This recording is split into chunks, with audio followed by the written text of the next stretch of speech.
I'm sorry, he can tell this is 10, but he thinks the number 20 is 5?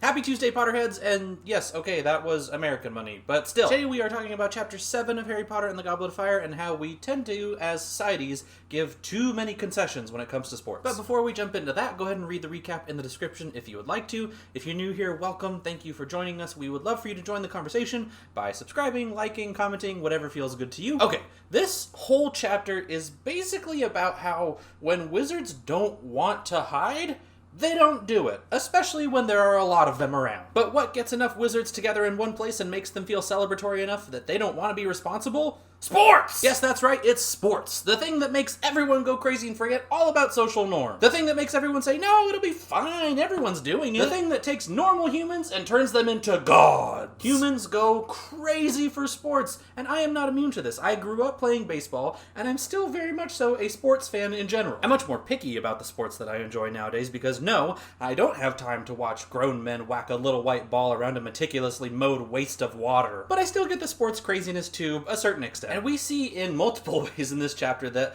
large sporting events that gather a lot of people together tend to make them behave in ways that they wouldn't normally in their daily lives. The wand carriers attending the Quidditch World Cup aren't supposed to be using magic in their campsites because these are muggle-owned campsites. The muggles who manage these campsites could catch sight of something, get suspicious, try to investigate, and we see that the government officials who are supposed to be trying to control all of this are having a hard time doing their job because people are crazy for sports. There are huge flamboyant tents that could never be put up by muggle hard work. There are booms and bangs going off everywhere. There are people wearing clothes that aren't typical. Which, this part always annoys me.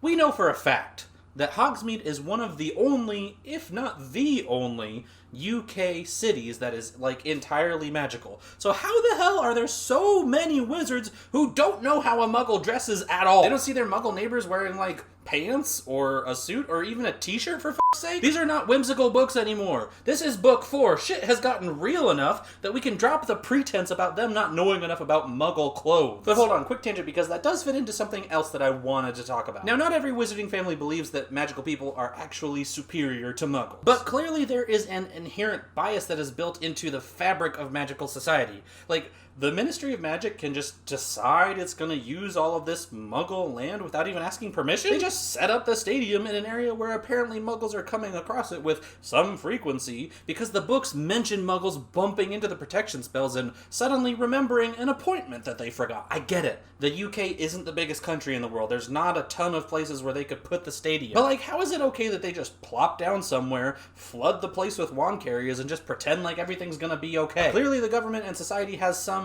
inherent prejudice that wand carriers are superior to muggles even if they don't actively believe it. Anyway, back to the relative lack of concern about anti-muggle security, which just goes out the window. Unless, of course, your name is Arthur Weasley. But here's the thing.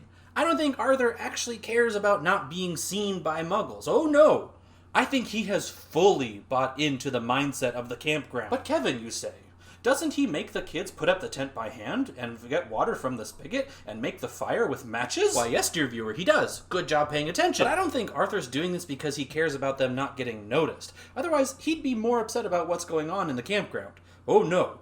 I think Arthur is doing this because this is his personal dream world. A place where he's not supposed to use any magic and only do things the muggle way? Are you kidding me? That's his literal perfect place! Arthur's shown us moments where he doesn't really care all that much about whether or not magic was secret. His priority when the boys flew the car to Privet Drive wasn't whether or not they were seen, it was how f***ing cool was that? He's even gotten in trouble with his own job because he pushes the boundaries of his magic/muggle experiments being seen. No, this man is not concerned about magical secrecy. He is living the f***ing dream! Brief side note, if your favorite character in the entire series isn't Kevin, the 2-year-old poking a slug with a wand to make it bigger, we aren't friends. Okay, back to sports being a societal obsession. We see a parallel from Muggle to Magic world with how we treat sports stars as well. Case in point, Ludo Bagman. Now, I want to be abundantly clear. Ludo Bagman was at some point my favorite character in the series, and it was entirely because he is unabashedly himself. But being older now and rereading it, I realized I was a victim of the topic of this video. I was making concessions for his bad behavior purely because he was a sports star. Ludo Bagman is a serial gambler to the point where he even gambles with children when their father is there saying not to. He's a grifter, he's a trickster, he's bad at his job, and he's lazy about it. And all he wants is the attention and fame that he had when he was a Quidditch player. And how many times do we see that in real life where we shake things off, make concessions, and just kind of let them go their way because they are athletes? There are so many stories where maybe they did meet justice in the end, but how many more voices than we normally would have seen were raised in support of them in spite of their terrible behavior? I'm not going to list them because the list is too long. You can go do that research yourself, but they exist. Brock Turner! When it comes to sports, we provide too many concessions for bad behavior. And yeah, Brock Turner also benefited because he was a white kid. But also, like, the judge literally said his water polo career, which, like, come on. No offense to water polo players, it's just like, who makes a living doing that? Hey everyone, it's time for a new segment! Yay! It's time for... Signs we should have known sooner that JKR has shitty beliefs. Okay, in this chapter we meet a kindly old wizard named Archie. We meet Archie when we're standing in line at the water spigot. Now, what's different about Archie? Oh, well, not much, just that Archie is wearing a nightgown that would more traditionally be seen on a woman. We see Archie confronted by a ministry official trying to convince him to put on a pair of pants instead, and good old Archie refuses, saying that he likes a breeze on his private parts. Seems pretty innocuous, right? Well, it is pretty subtle, and that's probably why it slipped past me every time before. But what kind of makes this all just not a fantastic situation is this. Hermione starts laughing at this whole situation so hard that she has to remove herself from the water line. She is laughing so hard that she literally cannot be around other people. The sight of a man in a nightgown that would usually be seen on a woman is so funny to Hermione, the character that JKR identifies with the most, that she has to remove herself from the situation. But oh, don't worry.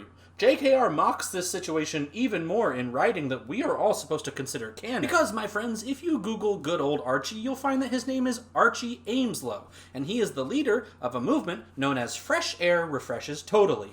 F-A-R-T. Fart. What does Fart believe in? They believe in not wearing pants and refusing to dress like muggles when interacting with them. They believe that pants restrict the flow of magic. I am not even kidding. They believe that magic comes from their fucking loins. As heteronormative and patriarchal as that is, it only gets worse. Fart is literally an illegal movement. It is illegal, according to the ministry, to wear non-muggle clothes around muggles. For a man to wear, say, a skirt, or a robe, or something that's considered more feminine.